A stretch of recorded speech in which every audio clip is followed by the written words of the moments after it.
Christine Scott Thomas sera à l'affiche du nouveau film de Mark Fitoussi, Les Cyclades, mercredi 11 janvier 2023.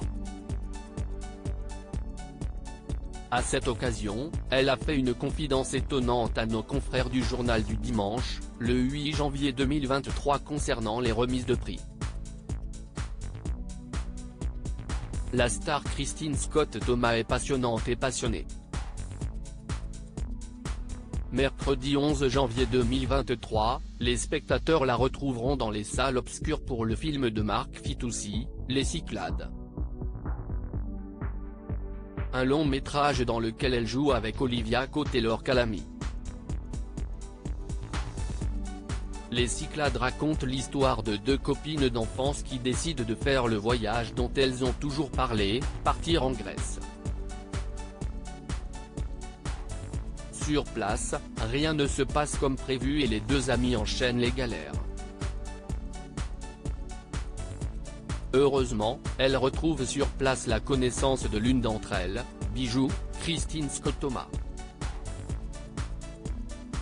Bijou est une femme libre et un tantinet hippie qui vit en Grèce et sait profiter de la vie.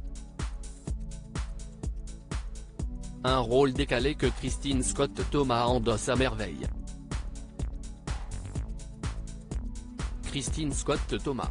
J'aime pourtant être là où l'on ne m'attend pas, une facette excentrique qu'on ne lui connaît pas, et c'est en ça que les Cyclades sont rafraîchissants. Dans la vie, celle qui a adopté le gros meubré est très loin de son personnage de Bijou.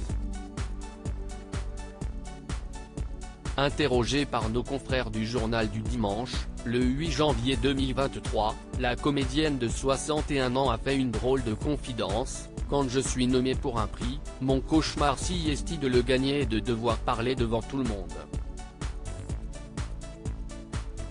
Des prix, elle en a gagné plus d'un.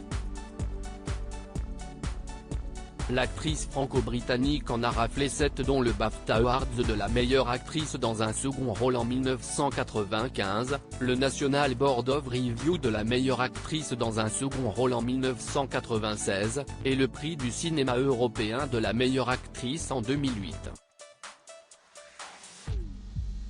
Si dire si des discours de remerciement, ça la connaît. Pour autant, Christine Scott Thomas, qui a été harcelée sexuellement dans sa jeunesse, épate toujours tant pour sa gentillesse que pour son talent. Et comme elle conclut avec nos confrères du JDD, j'aime pourtant être là où l'on ne m'attend pas. C'est plus amusant d'essayer des choses qu'on ne sait pas faire, même si parfois je me plante, ce qui n'est pas très grave. Une belle preuve de courage.